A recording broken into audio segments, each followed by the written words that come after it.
Hello, everyone. Welcome back to the podcast. Let me paint you a picture. You're with your husband. Things are feeling good, really good, actually. There's a building pleasure, some tension, and then something happens. A release, maybe, a flutter, and then it's over. And you're lying there thinking, wait, did I just have an orgasm? I think I did. Or was that just a really good moment? You've heard people describe orgasms as mind blowing, as waves of intense pleasure, as something you absolutely cannot miss. But what you just experienced, you're honestly not sure what to call it. It felt nice, but was it the thing that everyone talks about? Or are you just still waiting for it to happen? If this sounds familiar, you're in the right place. Today, we're tackling one of the most common questions I hear from clients. How do I know if I'm actually having an orgasm? And once we figure that out, we're going to talk about how to make whatever you're experiencing stronger, more intense, and more satisfying. Because whether you're having weak orgasms or you're genuinely unsure if you've ever had one at all, there are things that you can do to amplify your pleasure. So let's start with the basics because honestly, if you're not sure whether you've had one, it helps to know what you're looking for. An orgasm is essentially a series of rhythmic muscle contractions in your pelvic area. Think of it like your body's built-in celebration party, okay? For women, these contractions happen in the vagina, uterus, and pelvic floor muscles. For men, it's primarily in the penis and prostate area. But here's the thing. Orgasms exist on a spectrum. They're not all created equal. Some are like gentle waves lapping at the shore, while others are like tsunamis that knock you completely off your feet. A weak orgasm might feel more like a little flutter, a brief moment of tension and release, or just a pleasant sensation that comes and goes quickly.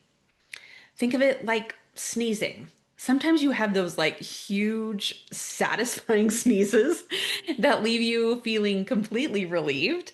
Other times you get those little half sneezes that leave you feeling like something's maybe still stuck up there.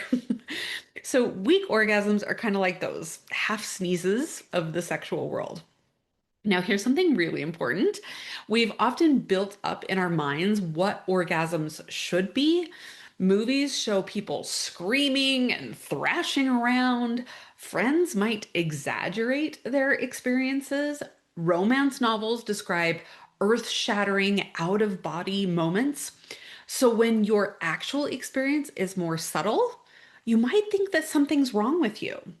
But the truth is, many perfectly healthy, intense orgasms don't look like Hollywood's version.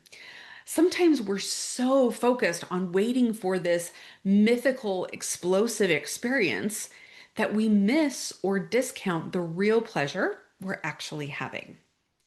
So, here are some signs that you might be experiencing weaker climaxes than you could be. The what was that feeling?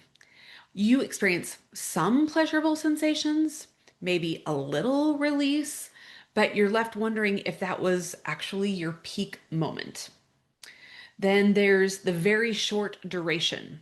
So instead of waves of pleasure that last 10 to 30 seconds or more, yours might last just a few seconds or feel like a single quick pulse. There's the minimal physical response. So your body just doesn't respond much. No involuntary muscle contractions, no changes in breathing, no afterglow feeling. Then there's the easy interruption. So if a noise or a distraction can completely derail what you thought was your climax, it was probably on the weaker side. No refractory period. So this is for men, especially. If you can continue sexual activity immediately without any need for recovery time, you might have had a weak orgasm or what's sometimes called a mini orgasm.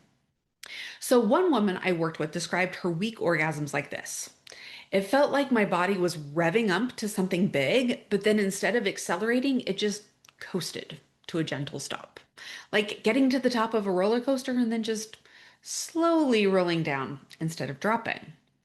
There are actually quite a few reasons why your orgasms might not be reaching their full potential, so let's talk about those. So, the first is rushing or time pressure. When you're worried about taking too long or feeling like you need to climax quickly, your body often responds with a weaker orgasm. It's like trying to enjoy a gourmet meal while someone's tapping their foot watching you. You might get fed, but you're not going to savor the experience. The second thing is maybe you're not getting enough arousal. So, this one is huge.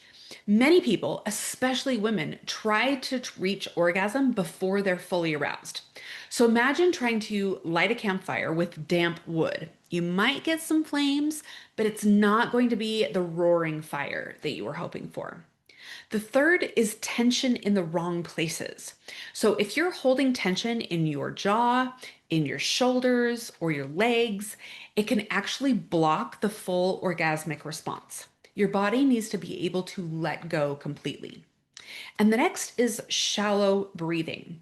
So, when we get excited, many of us actually start to breathe more shallowly or even hold our breath. But orgasms need oxygen. Deep breathing feeds the fire of arousal. And then maybe some mental distractions. If part of your brain is thinking about tomorrow's meeting or whether you lock the front door or your grocery list, you're not going to get the full orgasmic experience. And then last but not least is physical factors.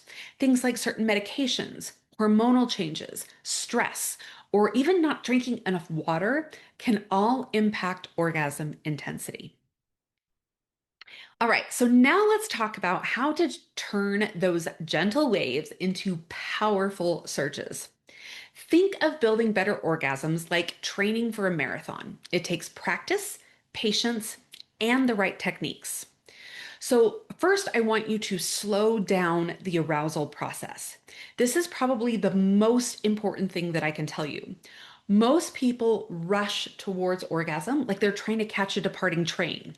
Instead, think of arousal like slowly heating up a pot of water.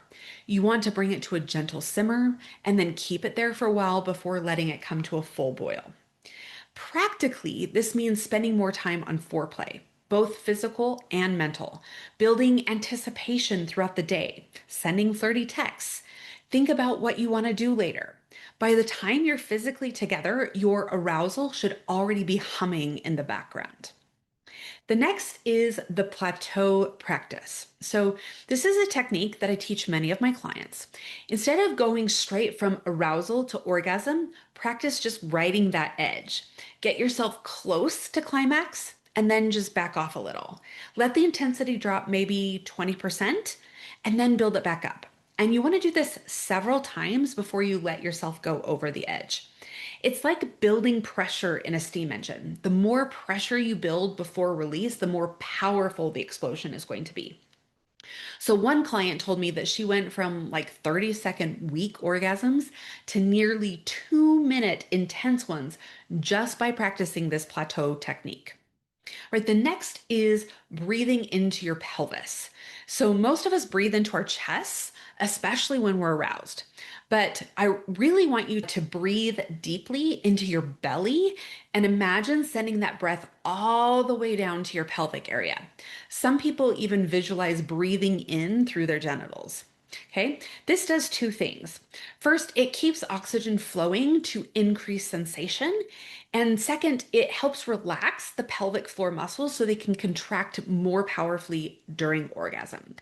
Now, speaking of the pelvic floor, we want to strengthen it. Okay, I know, everyone talks about Kegels, but there's more to it than just squeeze and release. So, if you didn't listen to my episode on strengthening your pelvic floor with pelvic floor physical therapy, I did want an episode for both men and women recently. I would highly recommend you go back and listen to that.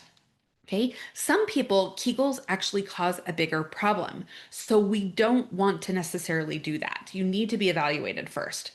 But I want you to try this variation, okay? So as you're approaching orgasm, instead of letting your pelvic muscles do whatever they want, I want you to actively participate.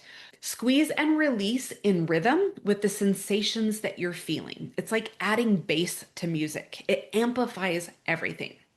Next is the full body approach. So, weak orgasms often happen because we focus all of our attention on our genitals, but your whole body is capable of sexual sensation. So, try spreading your focus outward. Pay attention to your skin, your breathing, the sensations in your chest and stomach. During arousal, touch other parts of your body. Run your hands along your arms, touch your face, arch your back, or have your partner do these things, right? The more of your body that's involved in the sexual experience, the more powerful your orgasm is likely to be. And then there's mental amplification. Okay. So your brain is your most powerful sexual organ. And I cannot overstate how much your thoughts during sex impact what you're actually going to feel physically. This isn't woo woo positive thinking stuff. This is neuroscience. Your brain literally interprets and amplifies or dampens the signals it's receiving from your body based on what you're thinking. So, let me give you an example of this. If you're receiving physical stimulation and you're thinking, this should feel better than it does, or why is this taking so long, or I probably won't be able to climax anyway, your brain is going to turn down the volume on those pleasure signals. It's like you're experiencing the sensation through a filter that says, this isn't good enough. But if you're experiencing that exact same physical stimulation and you're thinking, oh, this feels so good, or I love how this sensation is building, or I'm exactly where I'm supposed to be, your brain amplifies those signals. Same touch, completely different experience. And here's where it gets really important. A lot of us carry beliefs that actively work against our pleasure. Beliefs like, I don't deserve to take this much time, or my pleasure isn't as important as his, or good wives don't focus on their own pleasure this much. These aren't just passive thoughts. They're actively telling your brain to suppress and minimize the pleasure that you're experiencing. Now, some people worry that positive self talk during sex is somehow delusional, like they're lying to themselves. But here's the truth, the pleasure is actually there, the physical sensations are real. So when you tell yourself this feels amazing, you're not making something up. You're allowing yourself to fully experience what's actually happening in your body. You're removing the mental blocks that have been dampening the signal. So imagine that you're listening to some beautiful music, but someone keeps interrupting to tell you that it's not good, that you shouldn't be enjoying it so much, or that you're taking too long to listen to the song. You barely hear the music, right? That's what critical thoughts do during sex. Mental amplification is just turning off those interruptions so that you can actually hear the music that's already playing. So, as you're building toward orgasm, actively notice your thoughts. When you catch yourself thinking something critical or diminishing, pause and reframe it. This is taking too long becomes I'm taking all the time I want. This should feel better becomes I'm noticing exactly what I feel right now. I don't know if this is working becomes I'm curious about what happens next. Now, some people find it helpful to use internal dialogue like, yes, this feels amazing, or I'm going to let myself feel all of this pleasure, or I deserve every bit of this sensation. It's like turning up the volume on the experience, except the experience was already there. You're just finally allowing yourself to hear it. The next thing I want to talk about is the edge and release pattern. Now, this builds on the plateau technique, but takes it even further. So, you want to get yourself to about 80% arousal and then completely stop all stimulation for about 10 to 15 seconds. Let yourself drop back down to maybe 50% and then build back up. The key is to do this multiple times, and each time you restart, you should be able to get more aroused than the time before. And then one of my favorites, temperature and sensation play. Sometimes weak orgasms happen because we get stuck in a rut with the same type of stimulation. So try varying things up. Use ice cubes beforehand to heighten sensitivity, or try a warm washcloth or heating pad. Different textures, pressures, and temperatures can wake up nerve endings that have gotten a little too comfortable. And then use your voice. This is one of the most underrated techniques for amplifying pleasure. So many of us stay completely silent or very quiet during sex, either because we're self conscious or we've learned to be quiet. We don't want to wake up our kids or let them know that we're having sex, right? But making sound, moaning, breathing heavily, even talking actually intensifies the sensations that you're feeling. Now, it's not about performing or faking it, it's about letting your body express what it's experiencing. When you vocalize pleasure, you're creating a feedback loop. The sound reinforces the sensation, which makes you more aroused, which intensifies the feeling. So start small if you're not used to it. Just maybe breathe a little bit louder. Let out a sigh.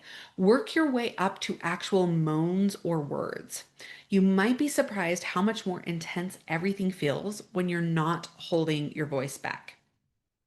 Now, here's a question I hear all the time. My orgasms when I'm alone are so much stronger than when I'm with my husband. What's wrong with me? First of all, nothing is wrong with you. This is incredibly normal, and understanding why this happens can actually help you bring some of that solo intensity into your partnered experiences. So, when you're by yourself, you have complete control. You know exactly what you like, exactly what pressure and speed and rhythm works for you. There's no guessing, no communication needed. You can be completely selfish with your focus and your timing. Plus, there's often less pressure, right? You're not worried about taking too long or whether your face looks weird or if your partner's getting tired. But here's the thing. Partnered sex has the potential to be even more intense than solo, precisely because it involves another person. The key is figuring out how to bring the best of both worlds together. Think of sex with your spouse as collaborative, not performative. You're not putting on a show for each other, you're exploring pleasure together. This means it's okay to take your time, to give feedback, to adjust positions or pressure or speed. It's okay to be selfish, and I say that in air quotes, in the sense that you're fully present with your own pleasure. One of the biggest mindset shifts is letting go of the idea that you should climax from whatever your husband happens to be doing in the moment. If you need direct clitoral stimulation in a specific way, that's not a failing. That's just how your body works. Use your hand, ask him to adjust his technique, incorporate a vibrator, whatever you need to get the stimulation that works for you. Now, if you have a technique that works really well when you're alone, show your husband. Literally put his hand on yours and guide him through the motion, the pressure, the speed, or pleasure yourself while he's inside you or touching other parts of your body. There's no rule to say that he has to be the one directly stimulating your clitoris for it to count as partnered sex. Practice the plateau technique together. When you're getting close, tell him. When you need to back off a bit, tell him that too. This kind of communication isn't clinical or unromantic. It's actually incredibly intimate. You're letting him into your experience in real time. Now, remember that his arousal can actually feed yours if you let it. Instead of worrying about his experience, try tuning into it. Notice his breathing, his sounds, his responses. Let his pleasure be part of what arouses you. This is one advantage partnered sex has over solo. You get to experience both your pleasure and his. And finally, give yourself permission to experiment with the same variety and creativity you might use when you're alone. Different positions, different times of day, different types of touch. Sometimes we get stuck in a routine with our spouse that we never tolerate in our solo practice. Sometimes weak orgasms can be a sign of underlying issues that also might benefit from professional help. So, if you tried these techniques for several months without improvement, or if you've noticed a sudden change in your orgasm quality, it might be worth talking to a pelvic floor physical therapist or your OBGYN. These specialists can assess whether there's tension, weakness, or coordination issues in your pelvic floor muscles that might be impacting your orgasmic response. Hormonal changes, certain medications, or medical conditions can all impact orgasm intensity too. There's no shame in getting professional support to make sure everything's working as it should be. Also, if you're in a relationship and these issues are causing stress or distance between you and your partner, consider working with someone like me. Sometimes the solution isn't just physical techniques, it might be involve communication, reducing performance pressure, or addressing relationship dynamics. Remember, developing stronger orgasms is a journey, not a destination. Some days will be better than others, and that's completely normal. The goal isn't to have mind blowing orgasms every single time, it's to understand your body better and give yourself the best chance for satisfying sexual experiences. Be patient with yourself as you practice these techniques. Your body is learning, and learning takes time. Celebrate the small improvements along the way. Maybe your orgasms last a few seconds longer, or maybe you feel more relaxed during sex, or maybe you're just more present with the sensations you're experiencing.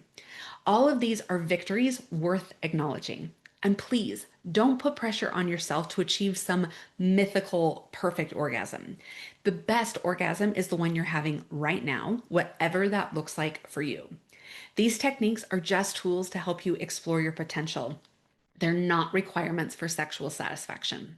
Your sexuality is uniquely yours. What works for someone else might not work for you, and that's perfectly okay. Use these suggestions as starting points, but always listen to your own body and adjust accordingly. All right, my friends, that's all I have for you today. Remember, love is a journey, not a destination. Stay committed, stay passionate, and stay connected. I'll see you next week. Bye bye.